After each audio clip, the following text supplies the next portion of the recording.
Chairman, good morning. Good morning. Now what you saying? I'm Adam. I hope so. Somewhere. Oh, Adam. Yahoya pa.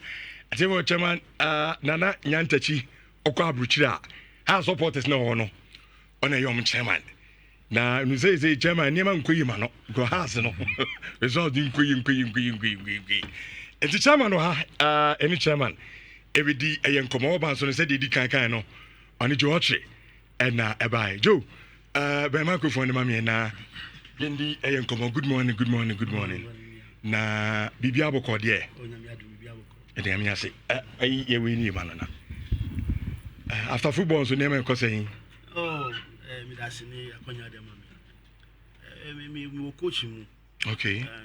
Ne maybe kakra bi tama me wo chire kakra. After football no de coach mu na. Oh, okay. Di after obo kotoko ni wi no. So ye coaching nkakra. Na so bia obenya team bia obetimi dia ye adwuma me started 208 but bibi happen ma edu baby a coach no so ya na ha adwene kakra okay ntino me dia bufu jai coach no mo 8 years I see ntino your coach we did the money okay our national team ono na o sa advise me say no mama jai okay because me nema bi o me mu a metim dia kire nkwala no so ya ba ntino okay they say team be na ho me afi na master am baby kakra okay the way mama shia me boss me ne na mu anamu ka say adentina mu to ni na I don't know woman afo a obey you oh me boss me best friend in football muntino bi abokotoko no friend best friend he has chairman ntino ese mu hu ya ati seriousness kotoko team no ni saying wo abobi da trechi na team na team dit saying kakra me team ka no na me ka say me jabo na chidi ntino na me follow football okay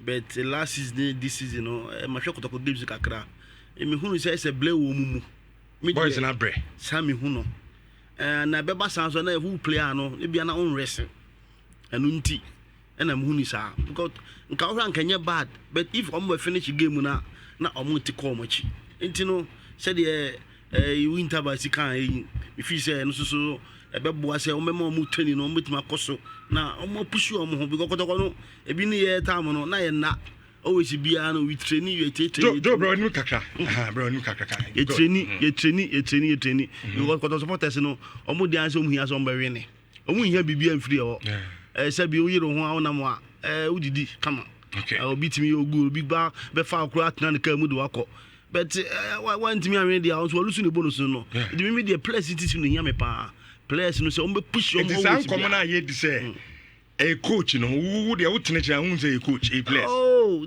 more na dey me blame players na more well coach ka say that one na kwa that 3 o'clock kwa say dem ka call calm to dey oh discipline coach pa until players me dem more na players me blame more because kotoko no me dey na me hu example say me free be na te ba kotoko no trainer ba be face kotoko no me ba kotoko no me training more than say mo be United no because next season obi super ba it's a season me say kotoko play be film because o ma anya ade players no mo ba mu nso so o ba na so ama yiro ho a o be ko but say we training 2 hours now ba kotoko it's we training 4 hours because player na go share no say be o be player no ono so ba yire no ho be bo na kotoko abeto no eti o na me di blame mo okay the players na o ma bre me dey say mu say blame enye sikasam and technical issues o bokotoko na bo ha sa o ntimi enka sikasem it is o sha what time now the compare ni dia and ne kotoko ne mo time the difference be no difference o mu say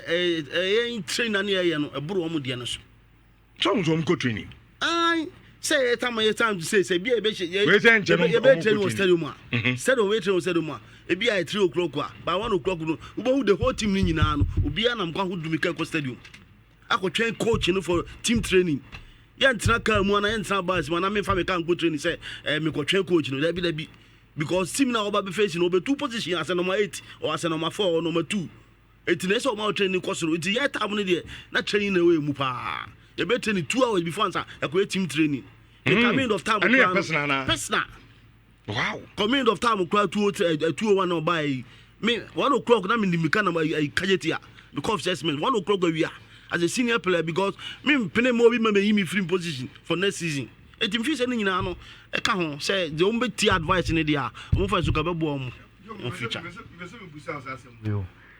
ogum time no yɛtete nsɛm bebree ɛna ogum ɛyɛ too strict ɛna ɔpɛ sɛ players ne yɛsɛ players no nso so yɛ ɔmo yɛ mpanyimfoɔ nti de wei a ogum pɛ sɛ kyenkyene atwa wɔpɛ sɛ ɔtutu ɔmo sɛ nkora saa ntɔkwa nketenkete no adidi mu a ma ɛnɛ yi ogum ni hɔ biom sɛ wotie yɛ reporter no ɔso yɛ kari bi so obehyia boys no asɛ ogum ni hɔ nti afei obi yɛ kana adwene ɛne ne problems a no ɔwɔ mu from baabi a wɔte no saa ɛkwan bɛn na coach ɛfa so ne players asete ne mu no ɔmo timi sɛnea wɔkɛn coach sɛ kɔda 12 na wakɔda 3 ohun no ɔka so ana aboafu how do you ɛde na wo maintain saa deɛ no ɛwɔ team mu because sɛ wo deɛ wabɔbɔ ne bi da ɛne sɛ wasa yɛ coach saa relationship no sɛnea yɛ manage no ɛwɔ baby sɛ kɔtɔ question no so yɛ me de metima kan sɛ edu bi wɔ ha as a leader no so ɛsɛ ɔsa keep place no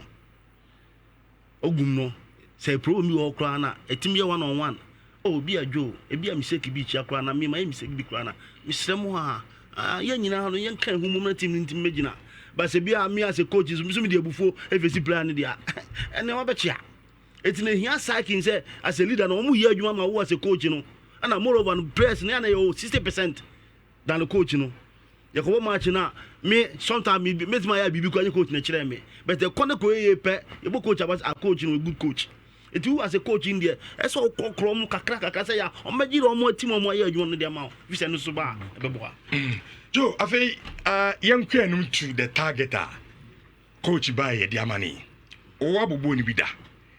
He say you are into coaching. Looking at 6 matches and aka. Coach say still na no betimi the sakuru team at the league no.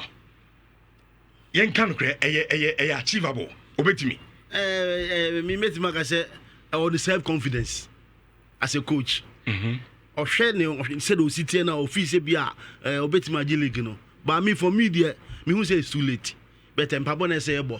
Say nyame boa na kwa boma se bi obeja gilid no ko hwe nation no mo form ne baby any form na mo pick pa but in football we atimi si so if ko win 6 matches ni nyina na ebinum 2 teams na kan so elusu a last time ne boss ko hwe match bi number ye didi nkomo na obi ye say ye ko away a ebi ma ko win ha na bi a home match ni awe ne na team ni ko lusu a utimi enjaje ni sa etimi de me hu say all the confidence na o ka say obetima jirigi ye mo mpa ye say e o ka no na enye na enye ya ko fa problem more one team no I say anye ya then you to beg them say me srem a me can say mo fan chem na prepare another season. Okay, yeah, I see. Masa ba obi ma menko chemanya nchechi na chema me samu akwa baby say oba so bibia boko de I see bibia boko so far so good. Na what me I have team no oba Ghana yes your vision vision o kwahwe bia oh okay na team need to say okay before I met Kosono, my main taking this opportunity to say me the best cheer for. No problem. I know say all over the world people are watching this show, and so thanks to them, and just wanted to say is it good morning. All right, NT they in question against Vision. Now my